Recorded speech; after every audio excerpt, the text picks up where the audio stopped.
Okay, a little while ago I actually conducted a test between the Sony DSC-HX9V on the left with its own DSC-TX10 compact camera, and the conclusion from that test was that there really wasn't much of a difference in overall quality, at least that I could perceive. So it was really just a difference of what list of features that you wanted for a camera that you were looking for. This time, I'm actually making a comparison with the Casio EX-ZR100 model.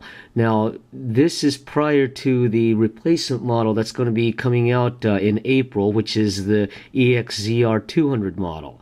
Anyway, but the purpose of this test is to basically determine whether or not the video quality of the DSC-HX9V is either inferior or superior to this Casio EX-ZR100. So we will start the test right now.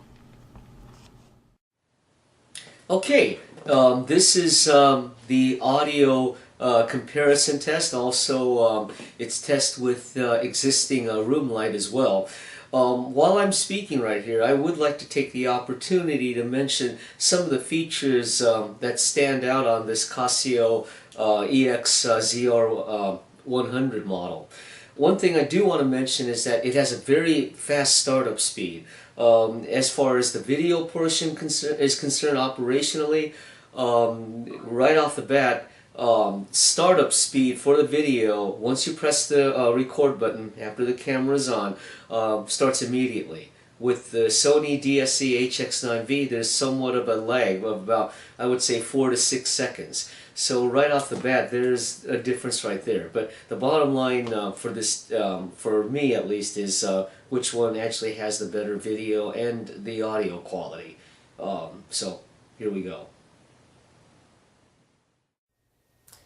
Now, the one thing that I would like to comment as I am currently filming this segment with the Casio EX-ZR100 is that over my past several months of using the Sony DSC-HX9V, the strengths that I've noticed about this camera has been basically about its video quality and its performance in very low light. That's going to be a huge test for this Casio, because that is an area that many cameras, especially of this point-and-shoot class, usually struggle with. One more thing that I do want to mention is that this is an area that generally doesn't get reviewed by a lot of professional reviewers, is how good the audio qualities are for these cameras, particularly its sound recorder that's built into them. The reason why that's such a critical area is because when you're recording, let's say, a live music performance at relatively loud volumes, such as at concerts or even nightclubs, a lot of these cameras cannot perform very well, especially when there's a lot of low bass involved. You will see that in the upcoming test with this particular camera. So anyway, there may be some trade-offs that I may be finding out right here, but I'd like you to see them firsthand as well. So good, won't you tell me how to the heart about you?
Okay, in conclusion, what I found out from conducting this test is that both cameras have their strengths and weaknesses.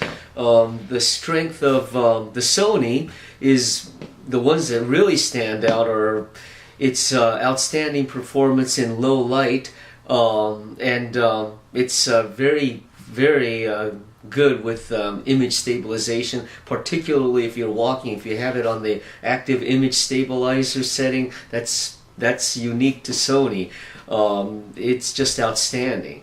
However, the one glaring weakness that I've noticed in conducting this test, if you'll see on the screen now, you'll notice that the audio bit rate is a relatively small 128 kilobits per second. Now that's almost like getting down to the very bare minimums as far as recording sampling bit rates.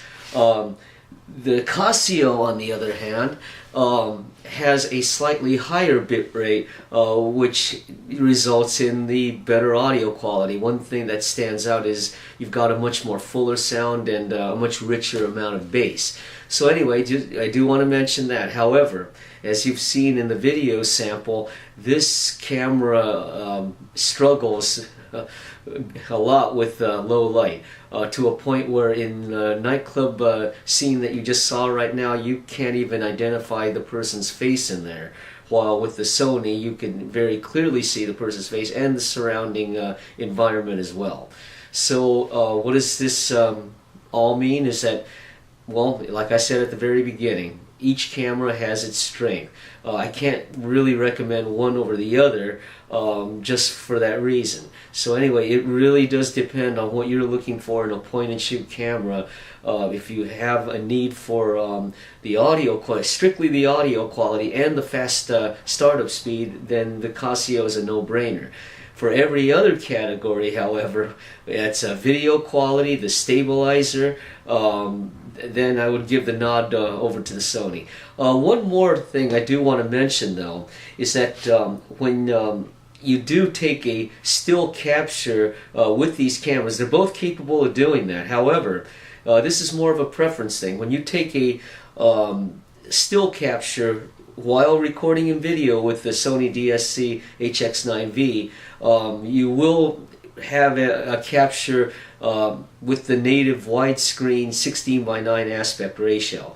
For me, that's a personal preference because I like to look at my footage on widescreen monitors and HD TVs.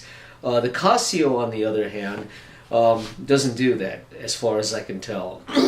When you do a video capture on this camera, it takes it at the what I believe could be the 4:3 aspect ratio. It doesn't take it at the same 16:9 widescreen that the Sony does. So there's a slight difference right there. Depends on what you're looking for and your preferences.